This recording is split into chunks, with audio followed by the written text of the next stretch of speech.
April 23 தேர்தல் அறிவிச்சிட்டாங்க. நம்ம ராமநாதபுரம் மாவட்டத்தில் 4 தொகுதிகள் இருக்கு.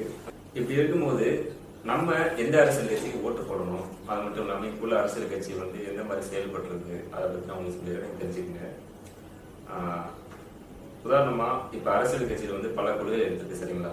கொள்கைகள்லாம் எப்படி இருக்கணும்னா, மக்கள் கஷ்டப்படாம இருக்கணும், அவங்க எளிமையான முறையில் வாழ்க்கை வாழணும், அவங்களோட வேலை பழுவு கம்மியா இருக்கணும், பொருளாதாரத்துல முன்னேறணும், உலக நாடுகள்ல நம்ம தமிழகம் அறிவியலையும் தொழில்நுட்பத்திலையும் படிப்புலையும் முன்னணி வைக்கணும். அந்த மாதிரி நம்ம கொள்கையில வைக்கணும். அப்படின்னா அது ஒரே கொள்கையா தான் இருக்க முடியும், கரெக்ட் தானே?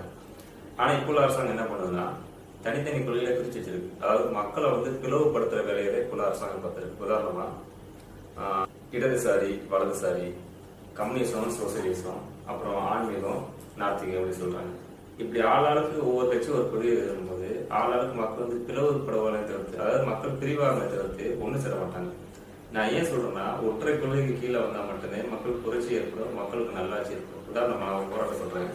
ஜல்லிக்கட்டு போராட்டத்தை எல்லாத்தையும் எடுத்துங்க. அது எல்லாரும் ஏன் போராடினாங்கன்னா, ஜல்லிக்கட்டு வேணும், அந்த ஒற்றை கொள்கைக்கு கீழே தான் எல்லாரும் மக்கள் போராடினாங்க. அதே மாதிரி ஒரே ஒரு கொள்கை, மக்களுக்கு நல்லது நடக்குங்கிற ஒரே கொள்கை இருந்தா மட்டும்தான் மக்கள் எல்லாம் ஒண்ணு சேர முடியும்.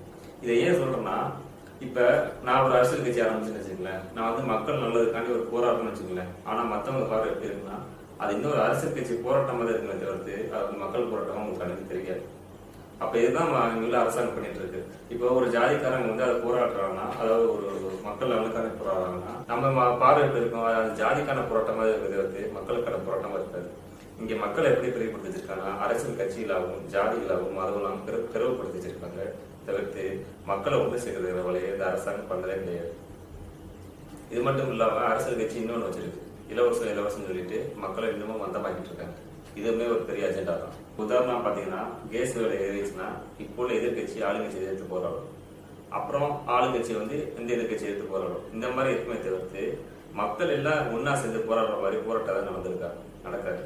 ஏன்னா இங்க எல்லாத்தையுமே பிளவுபடுத்தி வச்சிருக்காங்க. ஜாதியமாகவும் மதமாகவும் சரி, அரசியல் கட்சியும் பிளவுபடுத்தி வச்சிருக்காங்க. ஒண்ணு சேர்க்கிற வழியே கிடையாது.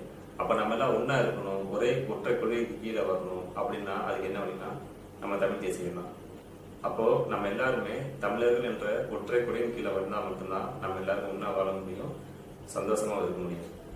அப்போ நம்ம தமிழர்கள் ஒற்றை கொள்கையின் கீழே வரணும்னா நம்ம எந்த கட்சிக்கு சப்போர்ட் பண்ணணும், எந்த இயக்கத்தின் மூலியமா நம்ம மக்கள் ஒன்னா இருக்கணும்னா அடுத்த வீடியோல